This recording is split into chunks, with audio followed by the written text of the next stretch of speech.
So just this morning I woke up, went in to get a clean shirt out of the drawer, pulled the drawer out, grabbed the first shirt I see, and it was this one. Just like the other one. And the many of them that I keep finding in my clothes.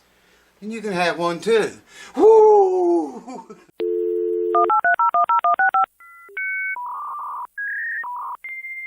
Welcome back again, folks.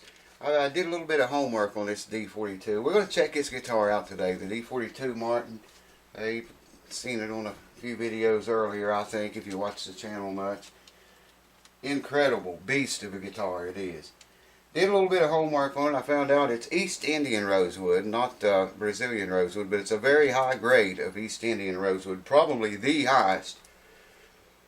You can buy cheap guitars with East Indian rosewood and Indian rosewood, but it's a cheaper grade. It's not the same stuff. You can bet this is the highest grade of East Indian rosewood available in 1996 when this guitar was built. It has forward shifted bracing, scalloped bracing. I explained that before. That's taking the entire bracing system and moving it forward towards the neck, opening the lower bowed up for a bigger sound, fatter, more punchy, cannony like sound. Low profile neck, abalone or ivory pearl around the top here and around the fretboard extension, around the sound hole. The guitar supposedly weighs 4 pounds and 13 ounces. It actually feels heavier than that to me, but that's what the spec said. $5,600 manufacturer retail price $7,100 to $8,350. Oh man, that's a powerful guitar.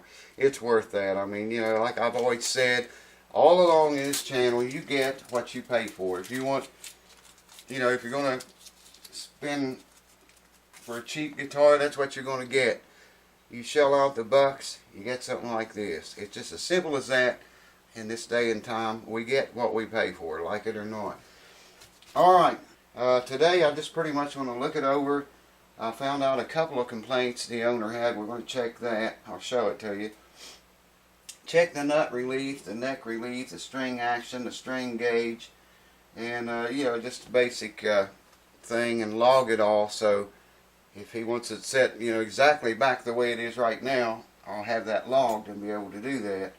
So let me bring the camera over here closer. We'll get right into it. Start checking this bad boy out. Hold on. Look what a beauty, folks. Man, I'm telling you what. I want to take just a minute here and show you this. The humidity is the bottom number. It's 70%. 75 degrees in here and 70% humidity. The humidity has just been rocking here for the last week or more. That's inside the house. Outside, I don't know if you can see this or not. What does it say? 89%. 80 friggin' 9%, man, outside. It's just ridiculous. I couldn't set the neck on that Gibson with it this high. Finally it came down to like 60, in the 60s, and I was able to set it, but good God, man, it's almost like standing in a pool. Alright, let me get my shit together and find my goddamn motherfucker. I just had those motherfuckers in my goddamn hand. You get old, you get blind, you shake, you can't see, you can't freaking hear. Alright, I got 18 here, 10 and 8. And look at that. It's exactly 18. Fifth string might be a little bit tighter than that. That's a 18 right there too. Second string maybe a little tighter. I always set that every string 16 to 18 thousandths. And that's what that is. I could probably go down to a 16. Let's just try it here. I need a 10 and a 6. There's a 6. Already had a 10. This done went back in its hole. 10 and a 6. Holy shit. Alright, here's 16. Probably what they all will be closer to. Yeah, check that out, man. 16 thousandths on every, well, I won't say every string. The second string's a little bit less than 16, and can't get under the third from here, but 16, 18 thousandths, so that's good. I'm going to leave that alone, not going to touch it. Really not going to touch anything tonight. Just check, you know, check everything out and log it, like I say, And then once we do get into it, if the owner likes this setup and wants to keep it, I'll know, you know, how to set it back up exactly like it is right now. Alright, we're going to check neck relief. Like to see 12 thousandths on that. I like to see it. 15. I'm going to note the 17th fret because that truss rod, we're in the camera, yes we are. There's a block in there, a brace actually, it's got a hole in it, and the truss rod is just up inside that hole. You need a special wrench to get to it like this. You can see that. It's a 5mm. It allows you to reach up into that hole. So I want to note the 17th fret here. I think, I'm going to try it on the 15th and the 17th, but I think the 17th is going to be the one. Come down here to 7. Well, the neck relief is more than 12. Well, let's try the 15th. Okay, if I note the 15th, let's just see how far up in there that truss rod actually is. Where the end of it is. Oh, it's, okay, it's right there, man. Is that right? Yeah, it's just, okay. So we'll note on the 17th fret, because the truss rod is like right there at the 17th fret, at the end of it. And it's more than 12 thousandths. Same thing on this side. That's about 12 right there. You can hear it skimming the string a little bit. But it's very close to 12 thousandths. That's good. Let me just look down the neck and see what I can see. We have forward bow relief or backward bow in it.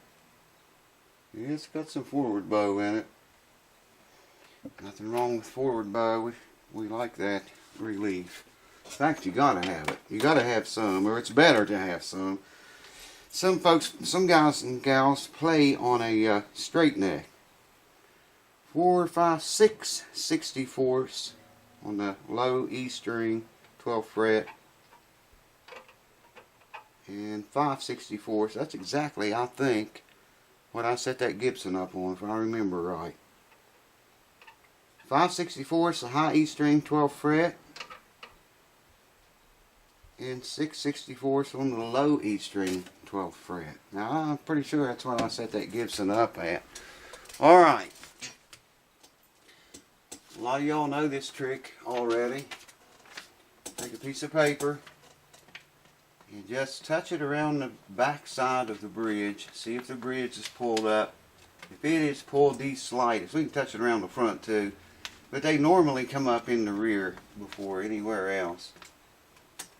We're good here. This one is not. You can check around the fretboard extension if you think you see a crack and you got old eyes like mine that can't see anymore. Check it with a piece of paper. It won't lie to you. There's no cracks, anything there. The owner told me this guitar was a 1996 and it lived, he said, pretty much all of its life in Utah in a very, very extremely dry climate.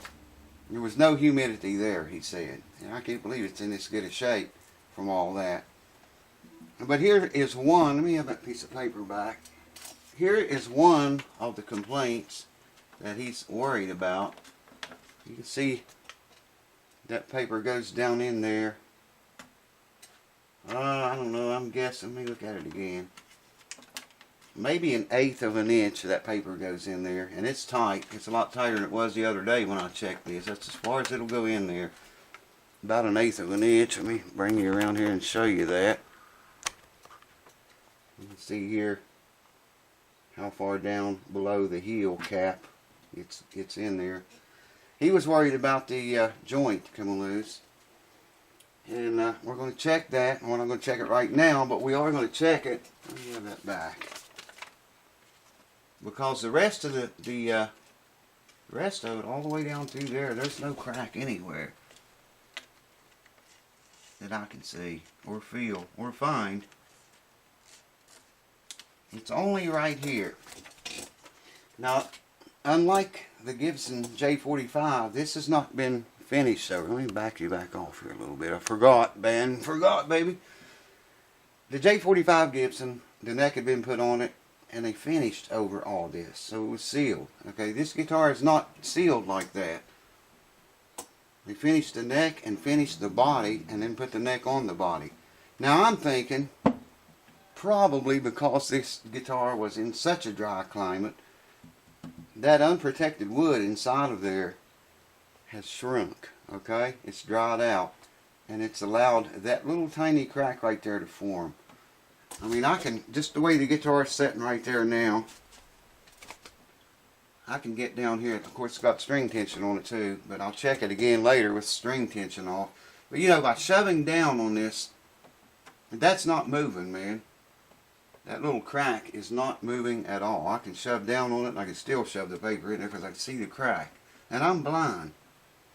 So that's saying quite a lot. So, you know, I'm almost 100% sure. I'll take the strings off of it and check it all again. And, in fact, let me just shut the camera off, and we'll do that now. And we will look inside. Hold on. Before we do that, I want to see what gauge strings this is.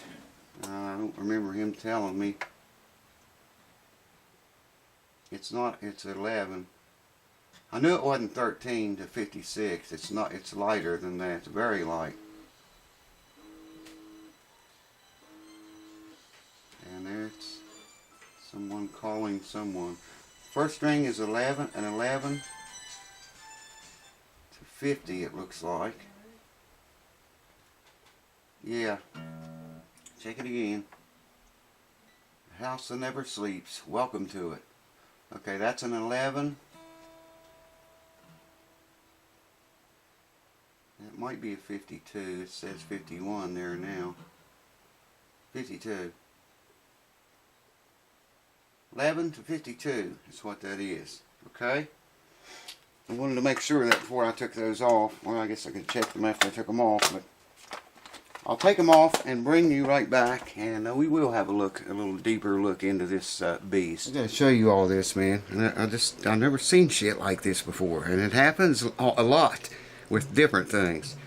I got a AAA battery here. These are out of my Fire Stick, Amazon Fire Stick TV, and they're AAA. They were dead, or the remote wouldn't work. So, and I'm set on this very first bottom scale.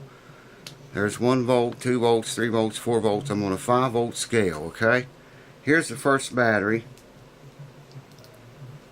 And you see it's not even got a 1/4 of a volt in it. Nowhere near a 1/2 a volt is like right there. Okay? But that's not the thing. That's not the thing. Here's the other battery. It's a AAA.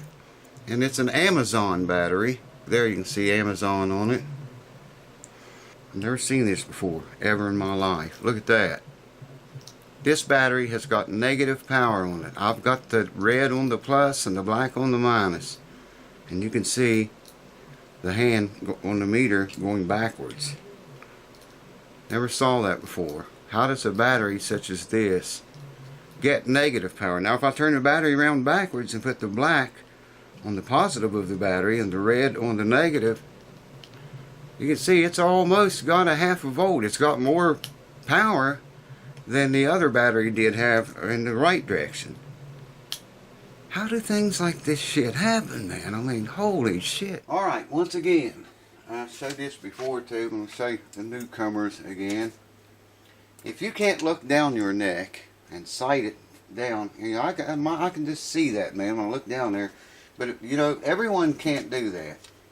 If you're one of those folks that cannot look down the neck and see if you have forward bow or back bow, take the strings off. You can do this with strings on. Put a straight edge on it. Take the corner of the paper and just try to stick it in between every fret, along the between the frets and the straight edge. This it appears to be perfectly straight right now. Perfectly straight.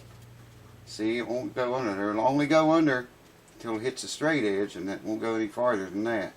Well, that last fret it does. The last 2 frets, see, it goes under there. Nowhere else. Let me try the first one up here again. Yeah, that's the only place. See, only the corner of the paper goes between the fretboard and the straight edge until you get to these last two. Oh man, I got the hiccups. And you can see there, it goes under there. It tells me there's a tiny, very little bit of fall away right here. And that is probably due to lack of humidity. Now we know that neck is straight, so if we come up here and we do this, it should slide right over top of the bridge. And you can see it does. Boy, they didn't leave much clearance, man. It's not touching, you know, it might just be grazing the bridge a little bit. But that is perfect as you can get it. Now, you know, when I reset a neck, I like to see about 20 thousandths clearance right here. Okay? That allowed, especially on old guitars, because old guitars tend to belly up more than a newer, better high-end one does. And you got to account for that deflection. Under string tension, the thing pulls up, and that space gets littler, smaller. I mean, this guitar has no room to give any there, but that's okay as long as it's, you know, the plane of the bridge matches the plane of the fretboard. It's okay. But I like to see about 20,000. There's 10 thousandths there right now, and that's cool. It's still got a really high saddle on it. There's the saddle I took out. It's bone. You can just tell by the sound of it and the smell of it if you cut it. Alright, that much now. It's got a bone nut too, it looks like. Let's have a look inside this puppy. Let me find a mirror and some lights and a flashlight. We'll take a quick look inside. I'm not going to really get in there on this video and explore it in depth, though I will do that, just not on video because it takes a little deeper look into the D42. Those back braces look really good. Here's the, we're looking down into a mirror here.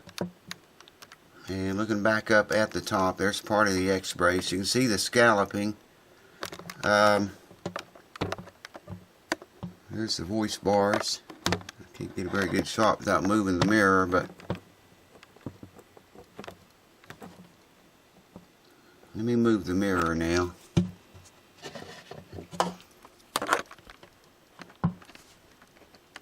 There's the bridge plate. And the X brace all looks good. Like I say, I'll take feelers gauges and get in there and see if there's any of those braces let go from the top. I'll check the bridge plate there. Let me move that mirror again. You can see those braces are scalloped, and yeah, it says it was, and it is. And the voicing bars are scalloped as well. There was what I was talking about, if you can see that. Use medium gauge or lighter strings only. That's what that says. I don't think the camera's getting that too good. Maybe, I don't know. Can't see it. Old, blind, shaky. Can't hear, can't feel. Well, they scalloped that X bracing way down, man. Thin. Alright, hold on. There's a look at the neck block. D42 and the serial number.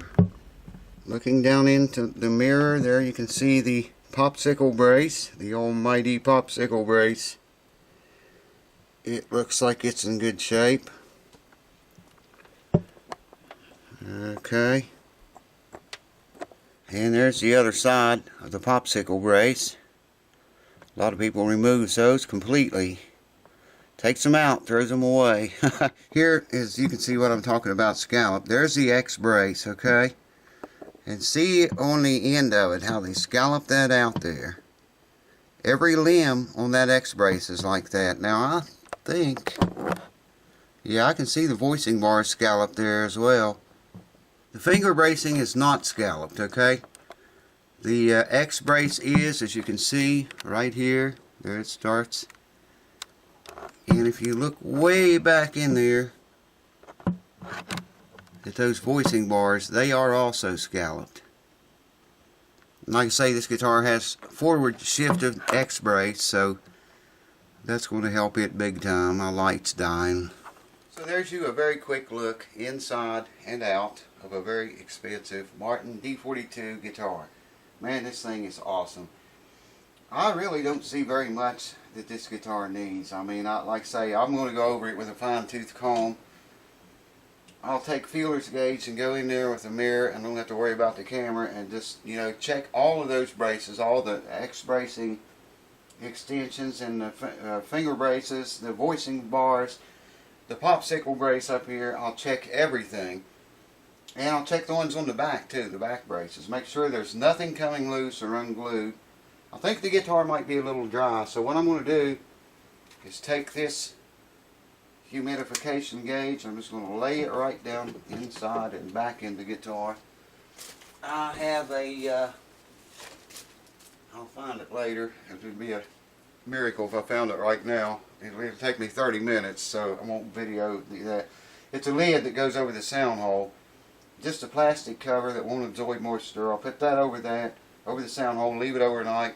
Tomorrow I'll come back and see what the moisture content in the wood of this guitar is.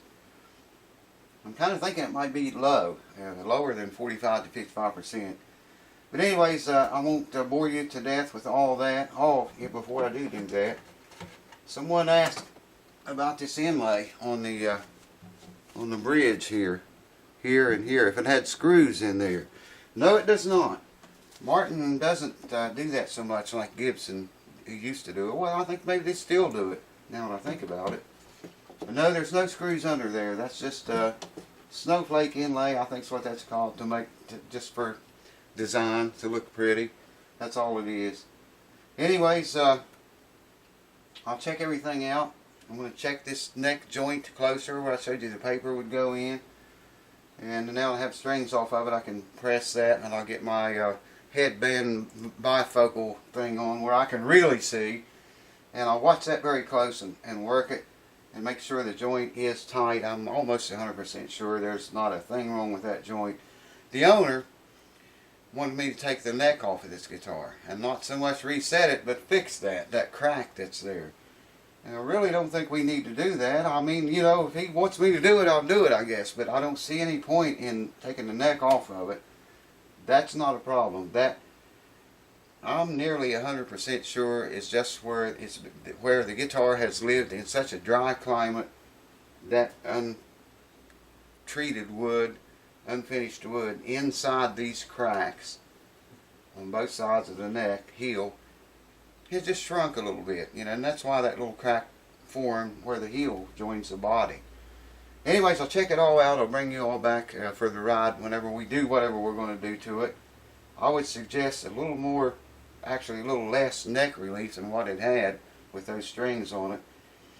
And I might recommend a heavier string. A heavier string would move that top more and sound just unbelievable, man. The way like a 56 would vibrate that top compared to, what was that, a 52? Yeah, I might suggest that. Of course, that's going to pull more relief into the neck, so we'll have to adjust the truss rod for that. Anyways, I'll bring you along for the ride. I hope you enjoyed looking inside this beautiful baby beast. And I'll see you soon. Cheers to you. Peace. And cheers and tranquility. Get you a shirt. If you don't have a shirt yet, links in the thing below. Click it. 24 bucks in the lower 48 states. 27 everywhere else in the world. They go out every Monday, and you can own one of these gorgeous shirts. Hope to hear from you. Cheers. See you soon.